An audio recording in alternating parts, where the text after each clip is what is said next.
Recordar. Vamos a ver. Bien, el día de hoy le vamos a hablar un poco acerca de lo que es el trabajo de investigación que venimos desarrollando, ¿no? Para la revista Environmental Modeling and Software, que es simulación de inundaciones con ECRAS y teledetección Sentinel-2 para el análisis de vulnerabilidad del río Tumilaca en el distrito de Moquegua y Samewa. Eh, El trabajo viene desarrollado por mi persona, Cristian Catacora, y también por mi compañero Waldo Guevara, ¿no? Para la parte de palabras clave y también el resumen, ¿no? Que para el trabajo de investigación vendría a ser el abstract, ¿no? Del trabajo de investigación. Nos describe un poco, bueno, describimos un poco acerca de lo que venimos desarrollando con ese trabajo, ¿no? Que en sí lo que buscamos es identificar las zonas vulnerables ante posibles inundaciones en el ámbito del río Tumilaca, ¿no? Con el propósito de contribuir a una mejor gestión del riesgo de desastres en la zona.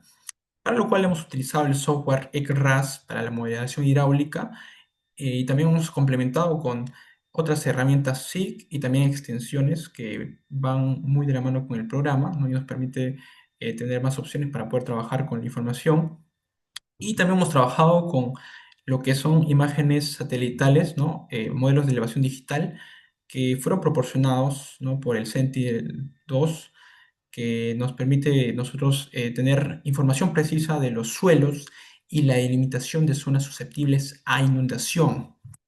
La simulación que desarrollamos en el programa nos permitió a nosotros desarrollar eh, poder delimitar áreas con posibles riesgos a inundación y poder también tener soluciones, bueno, considerar, ¿no? Qué zonas son las más susceptibles, las que más riesgo presentan a las inundaciones.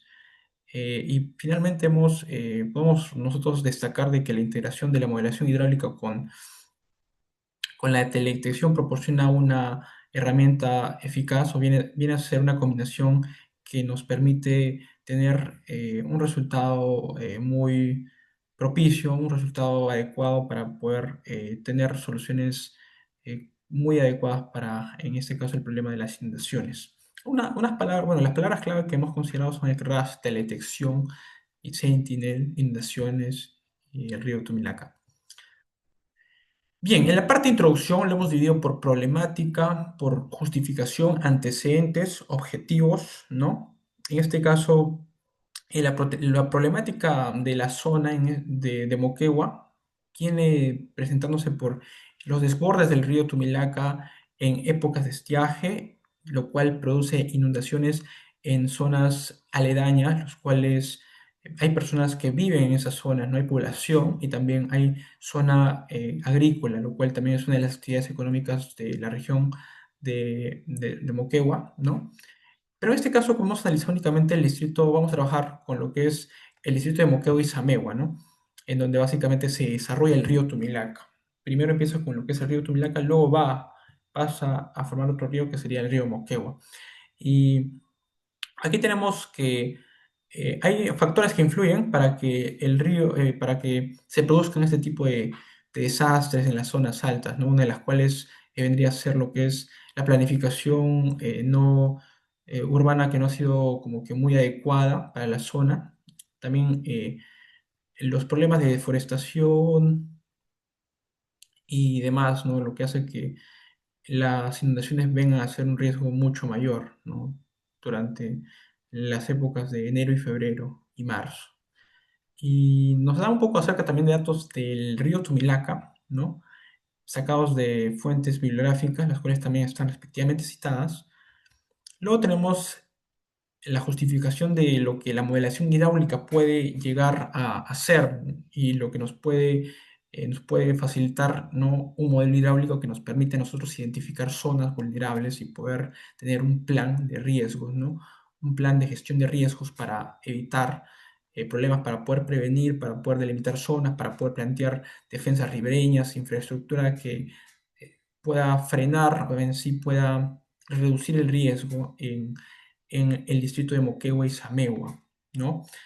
Para lo cual también consideramos lo que son antecedentes, trabajos que se han desarrollado en relación al que nosotros estamos planteando, ¿no? Trabajos que involucran la modelación hidráulica, trabajos que involucran los modelos de elevación digital, trabajos que involucran la gestión de riesgos y también trabajos que son muy propios de la zona, ¿no? Me refiero al país que en este caso es Perú, donde se han desarrollado también trabajos similares que obviamente buscan aportar conocimiento y este trabajo que nosotros estamos haciendo también busca aportar ese conocimiento, esa innovación para que otros investigadores, otros profesionales del sector puedan utilizar lo que son imágenes satelitales Sentinel-2 y puedan trabajar con estas imágenes que vienen siendo hoy en día una de las innovaciones que nos da información precisa, ¿no? Del relieve, ¿no? De la zona, nos da cotas de cualquier parte, ¿no? Del lugar que quieras analizar, altura, ¿no? El recubrimiento vegetal, la parte de los suelos,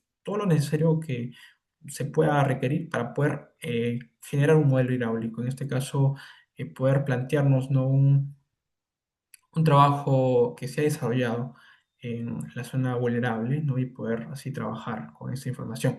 Hemos citado a Quispe Rojas, por ejemplo, en su trabajo o sea, donde utiliza el ECRAS como identificador de áreas críticas. También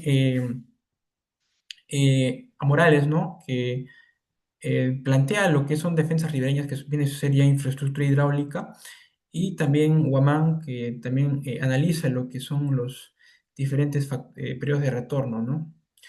También integra todo lo que es modelos o sea, datos satelitales con el ECRAS. Bien, ya venimos a la parte del cuál es el propósito de esta investigación, que vendría a ser determinar las zonas vulnerables a inundaciones mediante la simulación hidráulica con RAS y el análisis de imágenes Sentinel-2, ¿no? Aplicadas principalmente al río Tumilaca y que está dentro de lo que son los distritos de Moquegua y Samewa. Por lo cual ahí también dejé un poco el proceso, cómo se desarrolló, ¿no? El tema del procesamiento, desde la obtención de los datos, de la información, hasta el procesamiento de los mismos y también la obtención de resultados. Y la hipótesis que se plantea básicamente es que la combinación del modelo de RAS con la teledetección Sentinel-2 permite identificar con mayor precisión las zonas perceptibles, susceptibles a inundación, optimizando así la evaluación de riesgo y proporcionando insumos técnicos relevantes, eficientes para poder tener una correcta planificación territorial y la resiliencia ante desastres.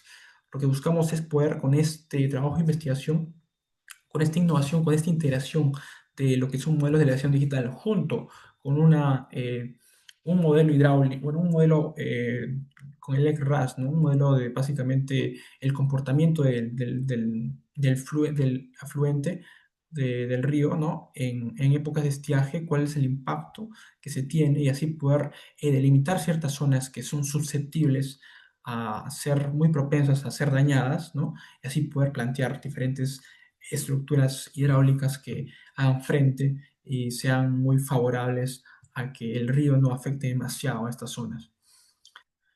Bien, tenemos en este caso en la revista, voy a compartir otra parte, eh, voy a compartir lo que es el documento en sí. La revista no plantea lo que es marco teórico, pero sí plantea lo que es metodología, ¿no? Entonces, la revista básicamente lo divide en resumen, palabras clave, introducción y metodología. Y dentro de la metodología es donde nosotros ponemos algunas definiciones importantes que vamos a tener que comprender para poder entender lo que viene a ser el procesamiento de los datos, la información y también todo lo que se ha hecho para poder obtener resultados, ¿ok? En todo caso, tenemos en la metodología algunas definiciones, lo que es inundaciones y vulnerabilidad, ¿no? Que nos dice que son procesos naturales que pueden transformarse en desastres cuando las condiciones de vulnerabilidad social, ambiental y estructural son elevados. Modelación hidráulica con el RAS, que consiste en la utilización de ecuaciones matemáticas y modelos computacionales que permiten representar el movimiento del agua en sistemas naturales o artificiales como ríos, canales y llanuras de inundación, ¿no? También lo que es el software RAS, por quién fue desarrollado, para qué fue desarrollado y las funciones y todo lo que podemos hacer con el mismo software. Teledetección y sensores Sentinel, que nos permite obtener información de la superficie terrestre sin contacto directo, o sea, sin un trabajo en campo, sino que es una información proporcionada por satélites, que a su vez bueno, en el mundo tenemos varios satélites, en este caso se utilizan satélites, bueno, O sea, esto pertenece al programa Copernicus de la Agencia Espacial Europea, ¿no? Con satélites multiespectrales, Sentinel-2A y Sentinel-2B, que proporcionan imágenes de alta resolución en 13 bandas espectrales, ¿no? Aquí nos menciona un poco acerca de, o sea, de dónde sacan esta información, de qué satélites, de qué tipo de información te puede dar, qué niveles hay, ¿no? Entonces, aquí tenemos, por ejemplo, un satélite Sentinel, en la imagen uno, ¿no? Bueno, se tiene que considerar un poco también el tema de lo que la revista exige para poder nosotros trabajar con ese trabajo de investigación con la revista, ¿no? Aquí tenemos, bueno, las imágenes de los satélites, ¿no? Sentinel-1, Sentinel-2, Sentinel-3. Hay diferentes Sentinels. Las misiones, en este caso, el programa Copernicus, ¿no? Fue quien proporcionó, ¿no? Lo que son los satélites. Y a su vez, como hay varios satélites, lo que utilizamos es el Sentinel-2. Hay 6 misiones satelitales, ¿no? Entonces, el Sentinel-2 es el que se utiliza. El procesamiento se realiza en diferentes niveles, ¿no? Desde los datos crudos hasta imágenes corregidas y listas para análisis. Los niveles que están disponibles son los niveles 1C y 2A, ¿no? Para lo que es el público, en este caso estudiantes, para nuestro trabajo de investigación. Ya acá hay niveles de Sentinel, que obviamente es información que necesitamos saber, ¿no? Para poder entender un poco, para poder tener un poco de idea de cómo se maneja esta información, o sea, básicamente de qué deriva. Ya, también tenemos el SNAP, que es una herramienta de código abierto desarrollada por la Agencia Espacial Europea para el procesamiento, análisis y evaluación de datos de observación de la Tierra. Entonces, hemos utilizado lo que es el SNAP para el procesamiento de estas imágenes, ¿no? O sea, hemos bajado desde el Sentinel y para poder nosotros utilizarlas con el SNAP, ¿no? Y también bueno, hemos integrado lo que es el EGRAS con la detección y con el SIG, ¿no? El SIG que vendría a ser las siglas de Sistema de Información Geográfica y vendría a ser es un marco para recopilar, gestionar y analizar datos espaciales. En un SIG se organizan las capas de datos para generar mapas, modelos y visualizaciones que permiten comprender las relaciones espaciales entre los fenómenos. Ahí tenemos también la integración, que en sí es un enfoque multidisciplinar que nos permite a nosotros trabajar con lo que es el programa, con lo que es la detección y con lo que son las herramientas SIG para poder tener un producto. En este caso, el producto se va a ver reflejado en los resultados. Esos resultados nos van a permitir a nosotros continuar con esta investigación y ver la eficiencia que se puede tener, ¿no? Eh, con este tipo de trabajos que se desarrollan con diferentes programas y con informaciones satelitales Sentinel. Bien, paso a mi compañero que, bueno, en sí va a explicarles un poco acerca de lo que es el procesamiento de la información, ¿no? Desde la obtención de lo que es las imágenes Sentinel, su procesamiento con el SNAP, después hasta la integración con lo que es el ECRAS y la obtención de resultados.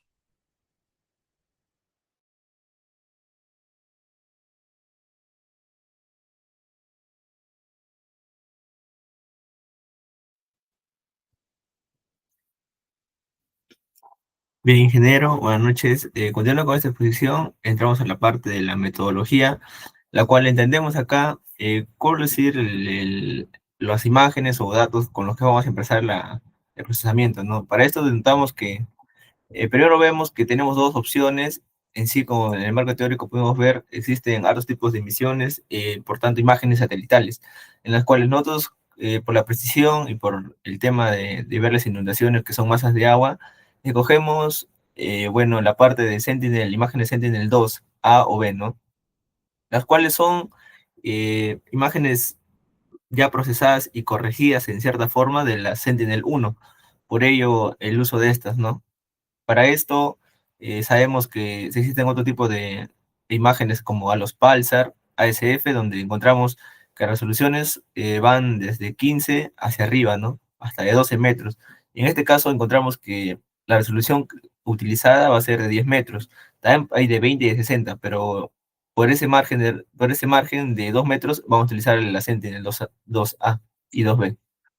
Bien, entonces sabemos que con 10 metros la resolución de la imagen y todas las características va a ir en función a qué, ¿no? Porque se sabe que cada una de estas imágenes tiene aspectos como los que son tipos de sensor, condiciones de operación, tenemos también la resolución espacial, la cobertura por escena, frecuencia revisita, son las características que utiliza cada uno de estos Sentinel, ¿no? Entonces podemos ver que para ello hemos utilizado la Sentinel-2, ¿no? ¿Por qué? Porque dice alta resolución espectral, ideal para análisis ambiental. Entonces, por ello también hemos escogido esta. Bien, estas imágenes, ¿dónde van a ser procesadas, no? O sea, van a ser el propio ejército, ¿no? Europeo, tiene llamado un software llamado Snap, en el cual ellos mismos lo han creado, donde procesan esas mismas imágenes para eh, lo que normalmente son imágenes satelitales, vamos a convertirlas a imágenes ya para poder ser procesadas en otros tipos de como el ARGIS o el QGIS, ¿no? En este caso el ARGIS. Bien, acá tenemos un diagrama de flujo en el cómo es el procesamiento de las imágenes Sentinel-2, ¿no? En la cual primero vamos a descargar la imagen de su base de datos Copernicus Open Access Hub, que es digamos, la galería donde se descargan imágenes satelitales, ¿no?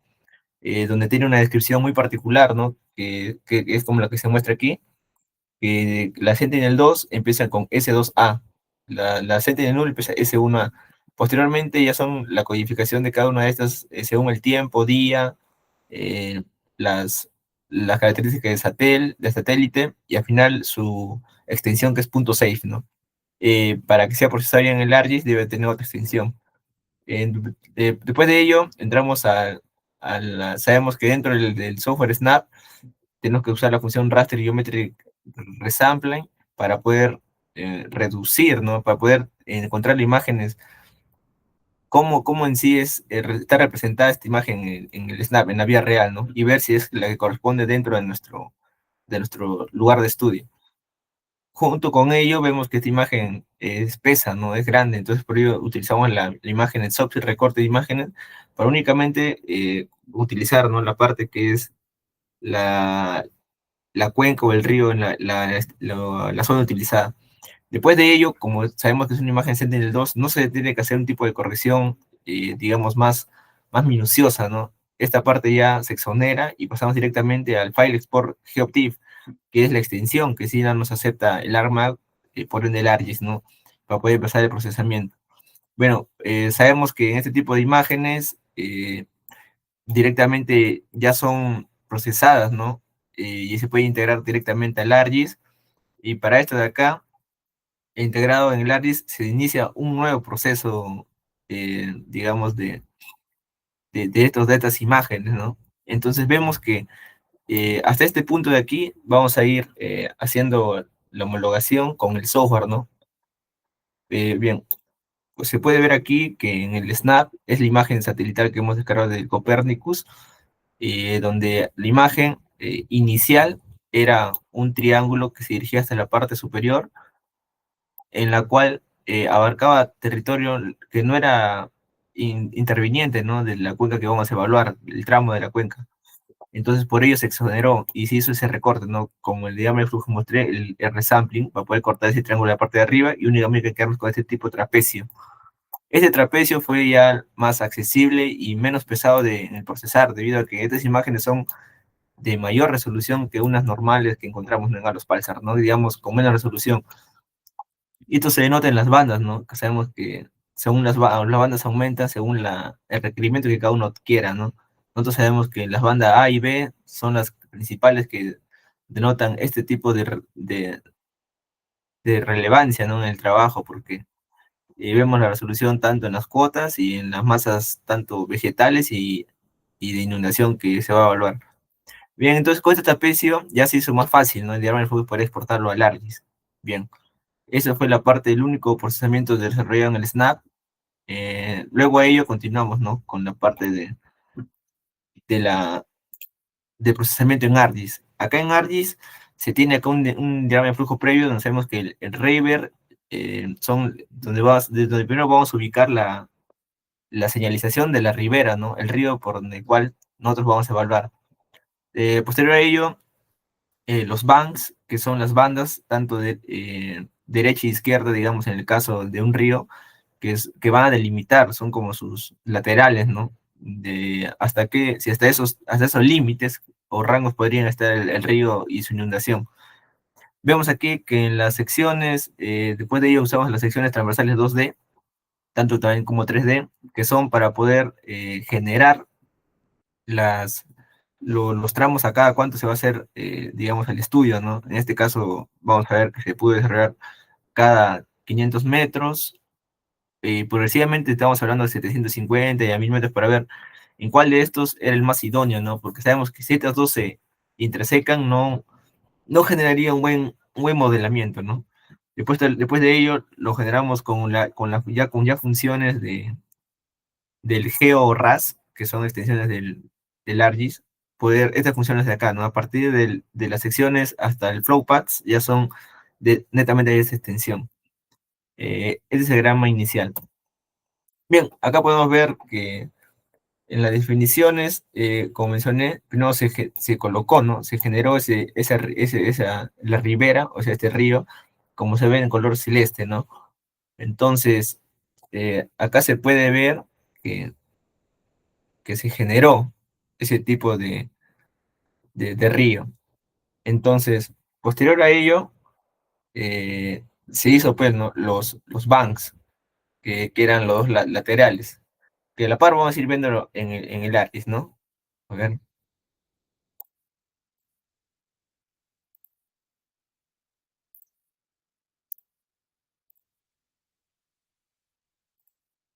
Bien, acá pudimos ver que se tienen las partes de ya todo integrado, ¿no? El río y los banks celestes, tanto las partes netamente del río y los banks azules, ¿no? Entonces, se tiene que estas partes de acá deben ser integradas de manera precisa, uno por uno, porque sabemos que el río se está evaluando en un tramo actual, ¿no? ¿Cómo se está siendo evaluado ahora? Por ello, esa consideración. Bien, acá podemos ver que ya se generaron también la parte de las bandas rojas. Posterior a ello, eran los CX Cutilines 2D, que son estas transversales, ¿no? Que mencioné, que es importante que no se crucen, porque generaría una mala interpretación, ¿no? De inundaciones en esos tramos. Por eso, primero se generó a 500 metros, bueno, se generó a menos espacio, ¿no? A 250, 300 así, pero sucesivamente, mientras que siga aumentando o disminuyendo esa distancia, estas líneas transversales verdes se cruzaban, y es lo que no debería suceder, ¿no? No se deberían cruzar. Entonces, por ello se determinó a 500 metros cada una de estas, ¿no? Y progresivamente, transversalmente, o sea, digamos así, en esta distancia, ya no así transversal, así, sería, digamos, de esta manera transversal, cada 800 metros, ¿no? Porque en ese tramo, la imagen también, tenemos la imagen de ese tramo seleccionado, ¿no? La recortamos de esa manera. Hubiésemos utilizado quizás 3 kilómetros, 5 kilómetros, pero la imagen en satelital recortada desde el Snap ya no nos permitiría, ¿no? O sea, poder observar ese tipo de datos. Bien. Después de esto, bueno, ya mencioné, ¿no? Que se colocó estas ambas funciones, tanto el River 3D y el XS Lake 3D, que ambas funcionan, ¿no? Eh, para poder, digamos, parametrizar, ¿no? El río, cómo va en ambos lados y en cuál es la sección a evaluar. Eh, Anterior a ello, se mencionó también, ¿no? Que hay un paso, digamos, esencial, que estuvo en la parte de acá, en el momento de generar los rivers, se genera también los TIN y las curvas de nivel, ¿no? Que esto de por sí ya está exportado por el Snap, ¿no? Porque el Snap ya genera esa parte de ahí. Acá en los X Line, el TIN es procesado por el ArcGIS, pero a su vez las curvas de nivel también están puestas ahí, ¿no? Ya con mayor definición. Hay la consideración de que acá estas imágenes tienen un peso regular, ¿no? En el procesamiento. Por ello, se tuvo eh, para este tipo reducir la imagen lo más esencial y precisa posible en el tramo, ¿no? Para no poder intervenir o que el proceso sea muy demoroso. Bien, acá pasamos con los flowpaths, que son finalmente el paso anterior, que estos han creado para poder simular, ¿no? Las rutas del río, netamente, en la cual ya se constituyó la base de la topografía y el cauce principal se tiene, ¿no? ¿Cómo va a ser la red, digamos, secundaria en un caso ya de inundación? Hasta ahí acabaríamos con el ARGIS, ¿no? Y acá también podemos ver homólogamente, ¿no? Que en el ARGIS se procesaron el QLine, el River, XQLine, FlowPaths, los banks, River, tanto el TIN también, que ese fue un paso el que demoró porque la imagen, al ser con mayor resolución, da que demore más el proceso, ¿no? Bien, ese fue el último paso en el ARGIS, ¿no? De ahí se tuvo que exportar al LEC-RAS. En el LEC-RAS se siguió otros pasos, ¿no? Que también son, digamos, cortos, pero que se necesitan datos precisos para poder... Es que debidamente que este es un modelo iterativo, ¿no?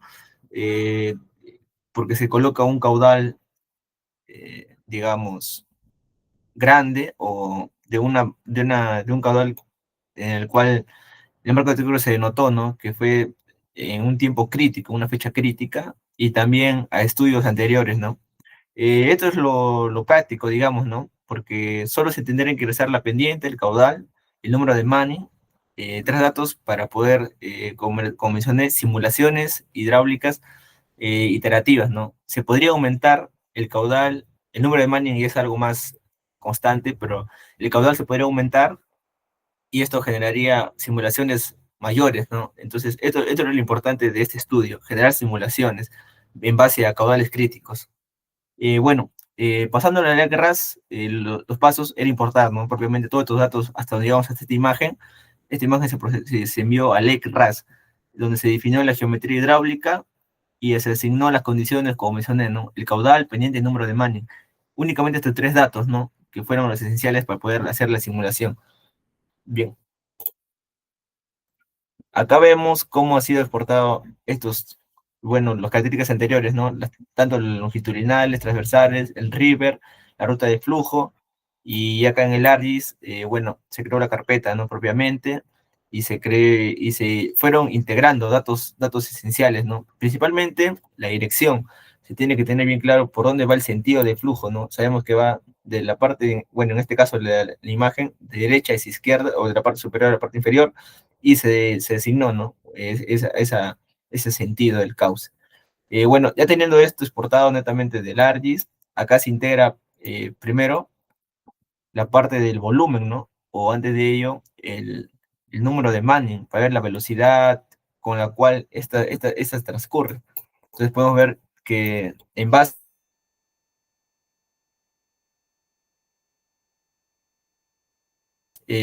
la tabla de Cho de 1959, hay una tabla donde sabemos que por las condiciones de nuestro río, que es una cuenca se consideró y se vio que cumplía con esas mismas características para utilizar ese número de Manning de 0.35, ¿no? En el río principal, en el River, y en las bandas 0.065. Ya aumenta ahí un poquito porque, o quizás, se consideró la parte de la vegetación también, ¿no? Que eso está estipulado en esa tabla que estuvo acá citada, ¿no? En el show 1959. Ahí donde indica de tener ya una parte, digamos, cantos rodados, distinto material en la cuenca, o tener vegetación en este caso, varía ese número de Manning. Y también, considerando otro tipo de otros estudios, se colocó también, ¿no? Para ver cuál era el más indicado e idóneo para los bordes. Bueno, seguidamente se colocó un caudal, ¿no? De 42.51. Eso también del Cenami, donde se detectó que el año pasado, 2024, en las fechas de enero, se detectó ese mayor caudal histórico, ¿no? Por ello, la colocación de ello, ¿no? Y se citan acá en el Cenami. También se encontró un archivo para el último dato que se necesita, que es la pendiente, llamado Devaluación y Ordenamiento de los Recursos Hídricos de la Cuenca del Río Tambo y Moquegua, Inventario de Fuentes de Agua Superficial. Están referenciadas. Entonces, de acá sacamos la pendiente, ¿no? Que es un dato que pudimos extraerlo de ahí. Entonces, teniendo datos actuales y precisos, se pasó, ¿no? A integrarlos en el software. Acá se ve como que que la verde es la river, el río principal, y tanto izquierda y derecha son los banks, ¿no? Sus bandas, donde se colocó 0.65 y en el centro 0.35. Ese es el primer dato. y también el caudal, ¿no? De 42,51 que se colocó para hacer la simulación. Bien, con estos ingratos ingresados anteriormente, acá se vio que se pudo colocar el caudal. A ver, ya. Y bien, con esto de acá, vamos a hacer, a ver, la réplica con el querrá saber los datos que hemos podido lograr en ese entonces. Aquí está, ¿no? Entonces, acá se pudo ver cómo se exportó y cómo se generó la simulación, ¿no? También podemos ver acá cómo iba el río tanto en elevación y en X, digo, el área, ¿no? De, de todas las masas de agua, cómo iba, ¿no? Cómo hay un crecimiento, ¿no? Que se nota también en el modelamiento. Y acá es una pequeña demostración de cómo se ve, bueno, en cada corte, ¿no? Digamos, este corte es el 7500, digamos, la progresiva 7500. Entonces nosotros iríamos a la parte de acá en el 7500 y vemos que este de acá ha sido el corte analizado, ¿no?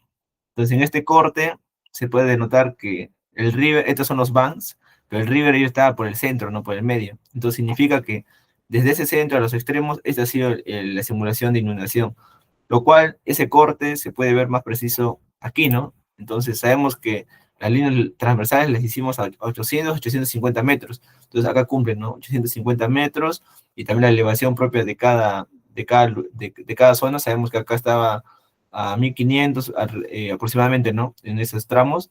Y acá se puede ver, ¿no? Las masas generadas, porque sabemos que eso es poco porque en ese entonces se hace el tramo actual, ¿no? Este es un tramo actual.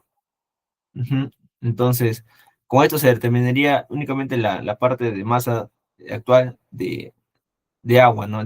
No de inundación, de agua. Pero para hacer el corte, digamos, de limitación de inundación posible, sería netamente aquí. Aquí,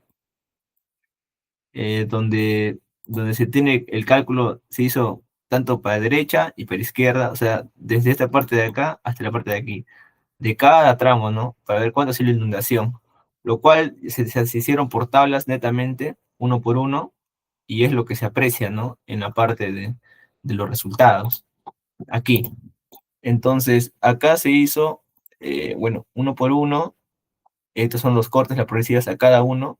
Acá como resultados denotamos de a partir de la cota 4000, ¿no? De la 8000 a 4000, las progresivas. ¿Por qué? Porque es claro, ¿no? En el software ya nos indica en cuáles así las zonas más podrían ser o son de manera de modelamiento las zonas más afectadas. Desde la 8000 hasta aproximadamente la 4000 son donde hay mayor masa de agua de una posible inundación. Entonces, en eso nos basamos para la presentación de resultados.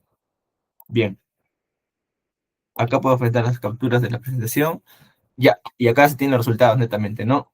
Acá podemos ver que eh, sí, la propósito del artículo siempre fue poder ver, ¿no? La generación de las inundaciones y poder ver, ¿no? O proponer algún tipo de mitigación de este riesgo con propuestas de proyectos para que se mitiguen, ¿no? Y ya no sea tan afectado de haber un caso de inundación. Entonces, ya una vez detectada en cuál, acá están todas las progresivas ya, desde 500 a 8000, a sus cotas, y acá fue la longitud de desborde, ¿no? Es lo que les mencionaba. Se ha medido en cada parte transversal, o sea, en cada longitud transversal de tramo a tramo, y eso es lo que se notaba, ¿no? En las primeras cotas había inundaciones, digamos, elevadas, ¿no? Hasta de 600 metros en un tramo, en un lado transversal, que esto en la vía real, como podemos apreciar en imágenes anteriores ya presentadas, en la vida real ya denotaría, ¿no? Este margen de río sería de 20, 25 metros, pero 600 estaría superando todo esto. Entonces, toda esta parte de acá, la parte del estadio, en este caso, en este tramo, todito sería afectado, ¿no? Por un tema de inundación, si es que existiría nuevamente con ese caudal y datos ingresados. Por ello, es parte de nuestros resultados este tema, ¿no? Y puede ser intervenir mayores, principalmente en esos tramos en los cuales han sido detectados que puede haber una inundación fuerte. Bien, con estos de acá podemos ver que estos tres resultados eh, son esenciales, ¿no? Para poder hacer algún tipo de prevención de riesgos, más que todo, ¿no? Y estar prevenidos y ver una posible inundación de gran magnitud o escala que nos pueda perjudicar, ¿no? En esos tramos. Por ello, se coloca aquí que en esas zonas que son con conclusión y discusión, en esas zonas eh, donde el río transcurre frecuentemente a pequeña o gran escala, el agua, al intervenir a la zona agrícola, o propiamente que existe actualmente, el suelo tiene otra composición ya no es tan, digamos, estable como normalmente sería algún tipo de suelo donde no confluya, ¿no? Agua. Entonces, con el traspasar del tiempo, estos, digamos, las tierras aledañas que están al lado de este río, que son zonas agrícolas, hay gran masa agrícola ahí, este suelo podría ser destabilizado, ¿no? Destabilizado, o sea, una fuerte avenida de flujo de agua. Por ello, en esas zonas que han sido detectadas con mayor posible desborde, se genere a un tipo de defensa ribereña especializada, ¿no? Que sea enfocada a ese tipo de caudal que podría existir. Bien, entonces con esto podemos ver que el uso del SIG ayuda bastante, ¿no? Para poder detectar este tipo de posibles inundaciones partiendo desde imágenes más precisas y sofisticadas como de Copernicus, de más cargado, luego procesado por el ARGIS, que sabemos que es un software mundial, ¿no? El cual procesa este tipo de imágenes. Y por último, con un complemento de este, el ECRAS, ¿no? Donde se hace únicamente un modelamiento en 2D y 3D, ¿no? De los datos que el ARGIS ya nos había generado. Es para tener una mejor visualización o estadística, ¿no? Como se vieron en los resultados anteriores, ¿no? Tener así una tabla tanto en altura y longitud de desborde, ¿no? Hasta qué punto podría llegar y ya con imágenes actuales, ¿no? Como mencioné en un instante, que podría llegar hasta qué zonas, ¿no? Y mitigarlas ahí. Bien, como conclusión podemos ver que se mencionó que estas imágenes nos ayudan, ¿no? Porque hemos combinado tanto la simulación hidráulica con imágenes satelitales, ¿no? Para poder ver esta superficie de agua y cobertura de terreno. Bien, sabemos que las imágenes Sentinel-2 nos han ayudado a pasar estos escenarios de simulación y poder ver los resultados tanto teóricos y las observaciones reales, ¿no? Tanto de manera estadística vemos las tablas como nos dan, ¿no? Las longitudes y alturas, pero viendo un plano real, esto es impredecible, ¿no? Porque sabemos que impredecible, pero sí estimado, se podría generar promedios, como ahora, ¿no? Con un caudal fuerte o caudal que, digamos, que se ha detectado con picos a través de las estadísticas, como Senami hemos rescatado, es importante para este tipo de simulaciones, ¿no? Bien, por último, tenemos que en este contexto en la cuenca Moquegua, esta integración proporcionó una visión integral en el sistema fluvial, permitiendo recursos de áreas críticas, que hemos escogido acá, ¿no? Que son que son, que son muy críticas con devenir un nuevo caudal fuerte con el que se ha estudiado y procesado los datos. Bien, acá encontramos las referencias de las cuales nos hemos guiado, y bien, con eso estaría acabando esta presentación de esta parte de procesamiento de datos, siempre recalcar, ¿no? Que estos datos son importantes para poder generar nueva investigación y generar más conocimiento, ¿no? Eso sería todo, ingeniero. Gracias.